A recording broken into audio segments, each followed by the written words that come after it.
Hola, hola, saludos y bendiciones para todos. Vamos nuevamente a continuar con el estudio del Evangelio de Mateo que estamos llevando. Y en esta hora te invito a que te nos unas con tu Biblia, con tu material para notas y pues que pongamos este tiempo en las manos del Señor para que Él nos guíe a través del mismo. Padre, gracias una vez más por la oportunidad de poder acercarnos a ti a través de tu palabra. Señor, nuevamente te pedimos que nos guíes y nos ayudes a entenderla y sobre todo a practicarla, a vivirla, por el Espíritu Santo que habita en nosotros. Señor, gracias, te damos a ti la gloria y toda la honra en el nombre de Jesús. Amén. Amén. Estábamos en Mateo 9, capítulo 14 al 17. Habíamos estado considerando este pasaje que trata sobre la pregunta que le hicieron los discípulos de Juan y los fariseos a Jesús acerca de por qué sus discípulos no ayunaban. Vamos a seguir allí con la respuesta que les da Jesús, en donde quedamos en la última ocasión, y vamos a leer el pasaje nuevamente para seguir el texto. Dice así: Entonces vinieron a él los discípulos de Juan diciendo: ¿Por qué nosotros y los fariseos ayunamos muchas veces y tus discípulos no ayunan? Jesús les dijo: ¿Acaso pueden los que están de bodas tener luto entre tanto que el esposo está con ellos? Pero vendrán días cuando el esposo les será quitado y entonces ayunarán. Nadie pone remiendo de paño nuevo en vestido viejo, porque tal remiendo tira del vestido y se hace peor la rotura. Ni echan vino nuevo en odres viejos. De otra manera, los odres se rompen y el vino se derrama y los odres se pierden. Pero echan el vino nuevo en odres nuevos y lo uno y lo otro se conservan juntamente. Ya habíamos entrado en el estudio de este texto y habíamos quedado en la última sesión en la respuesta que les da Jesús. Específicamente dice Jesús: nadie pone remiendo de paño nuevo en vestido viejo, porque tal remiendo tira del vestido y se hace peor la rotura. Eh, Aquí con dos ilustraciones de la vida cotidiana para ellos, el tema de remendar una ropa con un paño adicional o el de echar el vino en los odres para preservarlo. Estas dos ilustraciones para ellos eran, para las personas a su alrededor, eran perfectamente conocidas. Con esas dos ilustraciones Jesús está aclarando lo inadecuado que sería que sus discípulos ahora estuvieran ayunando, puesto que estaban en el momento en que el Mesías estaba en medio de ellos y no era el momento para estar en aflicción de espíritu. Aquí básicamente lo que van a ilustrar estas dos figuras, la lección principal es que el nuevo orden de cosas introducido por Jesús, esta dispensación de la gracia, no cabe en el viejo molde de todas las tradiciones, los ayunos y demás ritos que habían establecido los hombres durante la dispensación de la ley. Era como querer meter una figura cuadrada dentro de una figura triangular. O sea, no cabía todo la nueva dispensación basada ahora sí en la obra completa y perfecta de Jesucristo, que ya había sido perfectamente tipificado y prefigurado en todo el andamiaje de la ley y los profetas, etcétera, no podía caber dentro de esas rígidas normas que habían ido estableciendo los religiosos alrededor, sí, de la ley, pero con todas esas otras cantidades de tradiciones como los ayunos semanales y toda una cantidad de ritos. Eso es lo que quiere decir este tipo de ilustraciones que el Señor va aquí a exponer. Y fíjate que Juan el Bautista, recuerda que son los discípulos de Juan los que están aquí cuestionando principalmente junto con los de los fariseos. Juan el Bautista vino a ser el último de los profetas de la dispensación de la ley.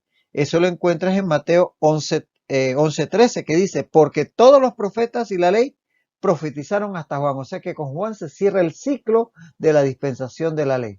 Entonces, ahí hay un cambio perfectamente definido en donde a partir de la obra redentora de Cristo Jesús van a cambiar ciertamente nuestra forma de relacionarnos con Dios. Es un solo mensaje, pero ahora ya no se está teniendo que hacer sacrificios de corderos y ya no se está haciendo que hacer todo eso que era figura realmente de lo que era la verdadera redención. Ahora sí vamos a tener la posibilidad de entrar libremente al trono de gracia. Hay un cambio totalmente dispensacional. Juan fue el último de los profetas, el último que ministró bajo la ley. Entonces, sus discípulos en realidad, por lo que entendemos aquí, estaban manteniendo ese marco referencial en que habían sido ministrados por Juan. Y esto no es algo ah, que le digo difícil de comprender, porque fíjate que a los primeros creyentes les costó comprender esto también. Si tú lees allá en el capítulo 15 del libro de los Hechos, el Concilio de Jerusalén, todavía los apóstoles tuvieron que debatir sobre si había que circuncidarse o no para ser salvos. O sea que aceptar a Jesucristo y continuar con algunos de los ritos de la ley. Se cuestionaron ellos incluso. O sea que comprendamos que no le fue fácil a los primeros creyentes poder hacer esa transición, mucho más a los discípulos de Juan que estaban todavía apegados a su maestro. Así que esto es algo que tenemos que también nosotros comprender. Ahora bien, la primera ilustración que usa Jesús para poder llevarles a comprender la verdad es que nadie pone remiendo de paño nuevo en vestido viejo. Es decir, si se pone un remiendo con una tela nueva que no ha sido lavada, que no ha sido abatanada, como es que es el proceso que se llamaba en ese tiempo de tomar la tela recién confeccionada y pasarla por agua para que se vaya adaptando la textura de la misma. Esa tela nueva cuando se lava se contrae, porque estamos hablando de tela de origen animal, la lana, o de origen vegetal, el lino, el algodón. Estas fibras naturales tienen la tendencia, sus proteínas, a contraerse una vez se exponen al agua y se hidratan. Entonces, al lavarse se encogería ese remiendo, pero la tela vieja que ya había sido sometida a múltiples lavadas, esa no va a encogerse, sino que se va a mantener firme. Y de tal manera que ese remiendo al encogerse va a tirar de los bordes de la tela vieja y se va a romper. La unión que se había hecho probablemente va a ser rota o la misma tela, si era de muchos años, se podría romper también. Y al final quedaría peor el daño. Esa es la primera ilustración, que no se podía poner un remiendo nuevo en un vestido viejo porque se rompería. Y la otra ilustración dice, ni echan vino nuevo en odres viejos. De otra manera, los odres se rompen y el vino se derrama, y los odres se pierden, pero echan el vino nuevo en odres nuevos, y lo uno y lo otro se conservan juntamente. El odre, aquí tenemos varios odres que se conservan en museos de lo que eran los odres originalmente. Se hacían de cuero, ya sea de cabra o de oveja. Y después de sacar ese cuero de la piel del animal prácticamente, se curtía el mismo y se cortaba el pelo, o sea, prácticamente se afeitaba para quitar todo el vello del animal y se volvía al revés, la parte interna hacia afuera y la externa hacia adentro. Luego, la apertura del cuello se convertía en la boca del odre y las demás aperturas se cosían para que no dejaran escapar el vino. Y este recipiente de cuero así confeccionado, como ven, es prácticamente una confección que era artesanal y daba una capacidad bastante importante. Era prácticamente de alrededor de 1 metro de largo. Permitía que se guardara el vino. Esos eran los odres que todavía se usaban hasta hace décadas o incluso un siglo en España, por ejemplo. Ahora bien, cuando el vino está reciente, el vino es nuevo, todavía no está añejado, está en un proceso de fermentación aún. Y ese proceso genera gases, el proceso de fermentación. Y eso va al liberar estos gases, el proceso de fermentación del vino nuevo va a hacer, si se llena el odre a capacidad, esos gases van a hacer que se expanda, puesto que el gas ocupa más espacio que el líquido, se expandan dentro del odre. El odre nuevo, que es una piel de un animal recién muerto y que es una piel todavía fresca, es suficientemente elástico para resistir la presión. Es decir, perdón, que en la medida que se va expandiendo el odre, producto de la liberación de esos gases de la fermentación del vino nuevo, se va a estirar esa piel porque es una piel nueva que todavía está elástica. Pero el odre viejo, cuya piel ya está seca de tantos años y cuyo cuero ha perdido la elasticidad, va a terminar rompiéndose. Porque si echas ese vino nuevo en ese odre que ya no se estira más, por un cuero viejo, entonces al expandirse el gas del vino en fermentación, terminará rompiendo el odre.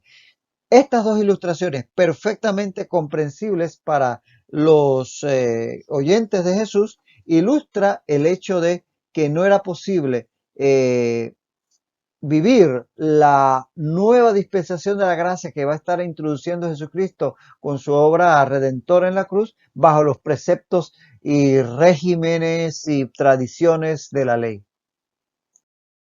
Entonces, resumiendo, el remiendo nuevo en vestido viejo y el vino nuevo en odre viejo va a estar ilustrando esta verdad, que el Evangelio del Reino que Jesús está introduciendo y que había sido de una forma tipológica prefigurado por la ley y los profetas, no podía sustentarse ni tampoco ser contenido por el viejo sistema mosaico, es decir, la ley dada a través de Moisés, y mucho menos por las tradiciones que habían ido añadiendo a la ley de Moisés los hombres a través de todos estos ritos, tradiciones y demás. De tal manera que ese es el gran mensaje que Jesús está enseñando aquí. No podemos mantener las viejas tradiciones si vamos a aceptar ahora la verdad completa que se nos va a revelar por medio de Jesucristo, en donde todos esos tipos del Cordero Pascual, del pan sin levadura, de la fiesta de los tabernáculos, etcétera, todo eso se va a mostrar en su completa interpretación a través de Jesucristo. No podemos mantener en base a ese tipo de tradiciones la verdad del Evangelio revelado en Cristo Jesús. Y esta es la gran verdad que Jesús les está mostrando en este pasaje a los discípulos de Juan y a cuantos le escuchaban. Ese error es el que cometerían más adelante ya dentro de la iglesia primitiva los llamados judaizantes, aquellos que querían mantener los ritos y tradiciones, pero ya dentro de la iglesia, ya creyentes. Recuerden que la iglesia primitiva en su inmensa mayoría, prácticamente casi toda, estaba compuesta de judíos. Después se expandió a los gentiles, sobre todo a través del ministerio de Pablo. Y vamos a ver que a través de estos pasajes vemos cómo surgieron aquellos dentro de los creyentes de raíz judía que querían mantener todos estos ritos como parte de los requisitos para ser salvos. Por ejemplo, leemos en Hechos 15.1. Hechos 15.1, algunos que venían de Judea enseñaban a los hermanos: si no os circuncidáis conforme al rito de Moisés, no podéis ser salvos. ¿Lo ves?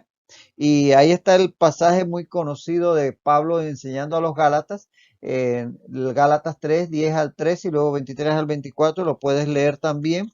Y también está, por ejemplo, Colosenses 2, 16 al 17, donde Pablo enseña: nadie os juzgue en comida o en bebida, en cuanto a días de fiesta, luna nueva o días de reposo, ¿ves? El sábado, o días de reposo, todo lo cual es sombra de lo que ha de venir.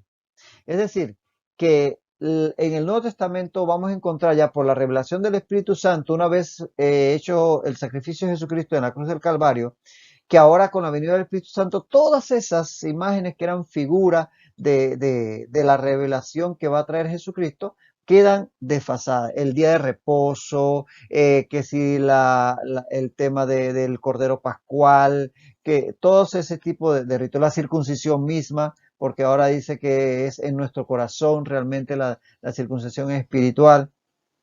Y eso es lo que no comprendieron estos judaizantes. Y por eso tuvieron esa dificultad en la iglesia primitiva al principio. Hoy en día, hoy en día podríamos estar cometiendo un error parecido, por ejemplo, si hacemos caso de algunas tendencias modernas, los llamados judíos sí, judíos mesiánicos, que son una rama del cristianismo de creyentes de extracción judía actuales, modernos, pero que quieren mantener una serie de prácticas del judaísmo tradicional y queriéndole dar una nueva connotación. Quizás está bien si se hace sabiendo que solamente es algo que tiene un significado tipológico y demás, pero muchas veces algunos creyentes en la actualidad detrás de este tipo de prácticas terminan viendo en estos ritos de origen judío como que son necesarios practicarlos hoy en día. No es así, ya estamos en la dispensación de la gracia. Y qué bien que muchos creyentes de origen judío muchos judíos se están convirtiendo a Cristo en la actualidad. Y si lo hacen este tipo de prácticas con el suficiente conocimiento, no estaría mal. El problema es cuando estamos atribuyendo a todas estas prácticas de origen mosaico, de la ley, las fiestas y todo lo demás, un rol todavía en nuestra relación con el Señor y en nuestra salvación. Hay que tener cuidado con eso, que es el error de los que cayeron los judaizantes en el primer siglo. Muy bien. Ahora pasamos a Mateo 9, 18 al 26, un nuevo pasaje, donde vamos a encontrar que este pasaje es paralelo. Puedes anotarlo porque sobre todo en este pasaje es bien importante. Siempre te lo he dicho en todos los pasajes que vamos leyendo que es bueno revisar los pasajes paralelos, pero en este sobre todo es bien importante porque verás que Mateo, como ya lo ha hecho en otros, pero en este en especial resume mucho y es importante para poder comprender todos los detalles, revisar los paralelos de Marcos y de Lucas. Anota. Los pasajes paralelos de este texto de Mateo 9, 18 al 26 serían Marcos 5, 21 al 43. Marcos 5, 21 al 43. Y Lucas 8, 40 al 56. Lucas 8, 40 al 56. Anótalo para que lo revises y lo vayas estudiando concomitantemente. Y pues bien, leemos aquí. Mientras él les decía estas cosas, vino un hombre principal y se postró ante él diciendo, mi hija acaba de morir, mas ven y pon tu mano sobre ella y vivirá. Y se levantó Jesús y le siguió con sus discípulos. Y he aquí, una mujer enferma de flujo de sangre desde hacía 12 años se le acercó por detrás y tocó el borde de su manto, porque decía dentro de sí, si tocare solamente su manto, seré salva. Pero Jesús, volviéndose y mirándola, dijo, ten ánimo, hija, tu fe te ha salvado. Y la mujer fue salva desde aquella hora. Al entrar Jesús en la casa del principal, viendo a los que tocaban flautas y a la gente que hacía alboroto, les dijo, apartaos, porque la niña no está muerta, sino duerme. Y se burlaban de él. Pero cuando la gente había sido echada fuera, entró y tomó la mano de la niña y ella se levantó.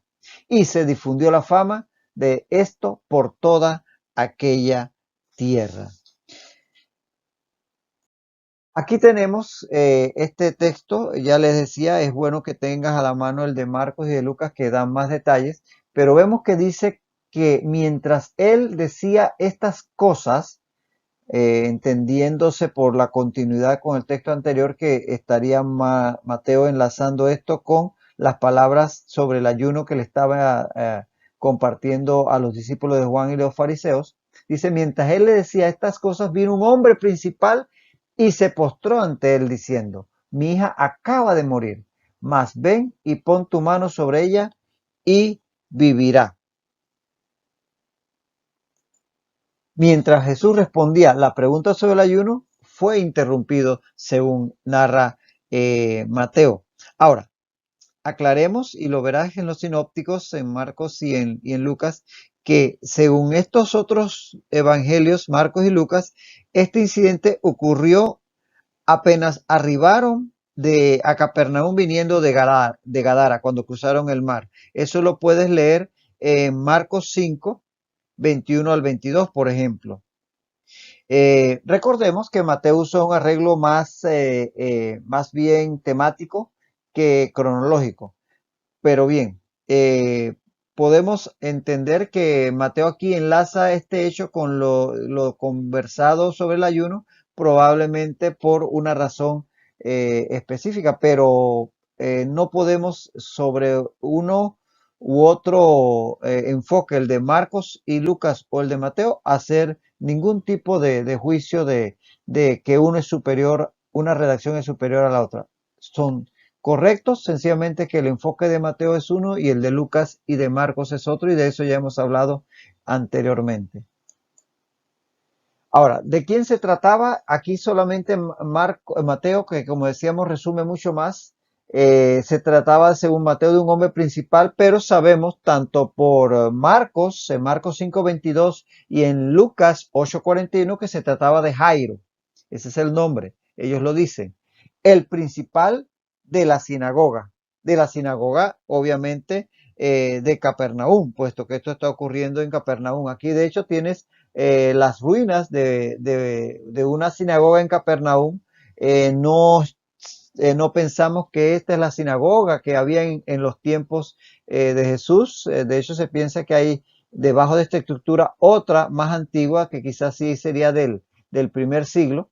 Pero esto es las ruinas de una sinagoga que se conserva hoy día en Capernaum y que es visitada por muchos turistas que llegan hasta allá. Pues bien, Jairo era el principal de la sinagoga de Capernaum. A este respecto es bueno recordar o señalar era el gobierno de la sinagoga. Recordemos que la estructura de las sinagogas, la organización de esta entidad que surge después del cautiverio babilónico. Cuando ellos se van cautivos a Babilonia y ya no tenían el templo para reunirse y para adorar a Dios, entonces surge en esos 70 años de cautiverio el hecho primero de reunirse en casa y luego de tener algunos locales donde enseñar la palabra para que no se perdiera el conocimiento de la misma durante el cautiverio en Babilonia. Y de allá traen esta institución de la sinagoga. Bueno, la sinagoga en los tiempos de Jesús era gobernada por medio de una junta de ancianos, que era presidida dicha junta por el llamado principal de la sinagoga. En este caso, en Capernaum, en este momento era este señor llamado Jairo. Y este era elegido dentro de los ancianos, dentro de la junta de ancianos. No necesariamente ancianos en sentido cronológico, sino ancianos en sentido de muchos años allí en la sinagoga. El principal no estaba a cargo de la predicación ni de la enseñanza. Su función no era como decir un pastor en el día de hoy. Su función era más bien administrativa. Las funciones del principal de la sinagoga eran supervisar todo lo concerniente a la sinagoga en general, cuidar del orden externo del culto público, elegir a los que harían las lecturas cada sábado, las lecturas de la escritura, y a los que harían las oraciones en cada culto. Invitar a los que habían de predicar, porque unos hacían las lecturas y otros predicaban, y a veces era el mismo que hacía la lectura el que predicaba. Eso lo decidía el principal de la sinagoga. Y también estaba responsabilizado de supervisar el estado del edificio de la sinagoga, que si había que hacer alguna reparación, qué sé yo, el techo, etcétera. Así que estas eran las funciones del principal, que era el elegido dentro del consejo de ancianos que gobernaban y dirigían la sinagoga. Esa era la función en este caso de Jairo. Dice que mientras él le decía estas cosas, vino un hombre principal y se postró ante él diciendo: mi hija acaba de morir. Mateo en realidad resume, y eso está totalmente permitido, condensa la información. Marcos y Lucas la dan en más detalle, y según vemos por estos sinópticos, Marcos y Lucas, en realidad Jairo primero se acerca a Jesús para pedirle que sane a su hija que está gravemente enferma, estaba prácticamente agonizante. Es después que Jesús sana a la mujer con flujo de sangre, que vamos a ver a continuación, que vienen unos de la casa de Jairo para decirle que su hija ya murió. Y es entonces Jesús el que le dice a Jairo que tenga fe, que crea solamente. De tal manera que esos son los detalles que nos revelan Marcos y Lucas. Pero aquí Mateo sencillamente condensa la información. Puedes leer esto, por ejemplo, en Marcos 5:36. Dice que al postrarse, que este hombre principal se postró ante Jesús. Y ese acto de postrarse ante Jesús está revelando que Jairo reconocía el señorío de Jesucristo, porque esto es un acto prácticamente de adoración, el postrarse. Entonces vemos que este hombre está manifestando con su actitud un sometimiento al señorío de Jesucristo, un reconocimiento de Jesús como el Mesías. Y de hecho su petición de un acto prácticamente milagroso de sanar a su hija que está prácticamente moribunda, demostró una fe genuina en Jesús, como el Mesías, sin duda, sin duda. Muy probablemente ya Jairo había oído de Jesús, posiblemente le había escuchado y hasta había visto obrarle milagros. Por eso él, ante su desesperación, acude a Jesús, viendo en él, como decir, su tabla de salvación, la última opción para su hija. Y es que tenemos que entender que Jairo, como principal de la sinagoga, tuvo que poner a un lado su orgullo, su religiosidad, todos sus prejuicios. Imagínate, el principal de la sinagoga, conocido por todos en Capernaum, postrándose ante este carpintero de Nazaret. Es decir, Jairo tuvo que en ese momento poner a un lado todo orgullo, todo prejuicio y reconocer a Jesús como realmente el que podía ayudarle, reconociendo su poder, reconociendo por tanto que era el verdadero Mesías. Y es que ciertamente son las grandes necesidades, las grandes tragedias, los momentos de mayor dificultad donde más nos acercamos al Señor. Muchas personas, de hecho, han llegado a Jesucristo a través de una gran pérdida o de una gran crisis en su propia persona, en su salud o en la salud de un familiar muy cercano o en una crisis económica o una crisis emocional. Realmente a veces es el Dios mismo quien nos pone en esas situaciones para que lo busquemos. Tanto así que tenemos muchas veces que dejar a un lado prejuicios religiosos, prejuicios de orgullo personal, etcétera, y acercarnos al Señor porque vemos en Él realmente la única respuesta a nuestra gran necesidad. Así que sí, Dios muchas veces usa esas grandes necesidades. ¿Y quién no se sentiría impelido a buscar de Dios y a clamar a Dios ante la enfermedad de un hijo y una situación tan grave como la que enfrentaba Jairo con su hija a punto de morir? De hecho, es quizás uno de los sufrimientos más grandes que puede tener el ser humano, la muerte de un hijo. Y aquí Jairo, ante su gran necesidad, es llevado a buscar en Jesucristo la respuesta, la solución, como posiblemente nos ha tocado a algunos de nosotros. Y se levantó y le siguió con sus discípulos. Fíjate que Jesús atendió inmediatamente la solicitud del principal de la sinagoga. Él no le dio vueltas al asunto. Él no se puso a cuestionarlo, sino que enseguida fue a responder a su necesidad, como está el Señor dispuesto cada vez que nos acercamos a Él y clamamos a Él con fe. Fíjate que no tuvo en cuenta que fuera parte del sistema religioso que se le oponía. Ah, pero tú eres el principal de la sinagoga y a mí me están echando de las sinagogas y no me quieren. No, no, no, no. En ningún momento le echó en cara nada de eso porque vio la fe genuina en Jairo. Y priorizó ese acto de bondad hacia el necesitado antes que seguir discutiendo temas teológicos, que si el ayuno es para ahora, es para después, o si ahora esto significa que esto. Dejó a un lado toda discusión teológica que podía estar llevando a cabo en ese momento para ir con el necesitado, porque ciertamente es más importante hacer una obra de bondad, una obra de amor, que ganar una discusión teológica y estar argumentando sobre cuál es el significado teológico de este o aquel otro pasaje. Jesucristo tenía muy claro cuál era la prioridad en su ministerio. y dice que sus discípulos le siguieron. Como siempre debemos seguirle todos aquellos que nos llamamos discípulos de Jesús. Y bueno, vamos a detenernos aquí y le estaremos siguiendo sus pisadas en la próxima lección.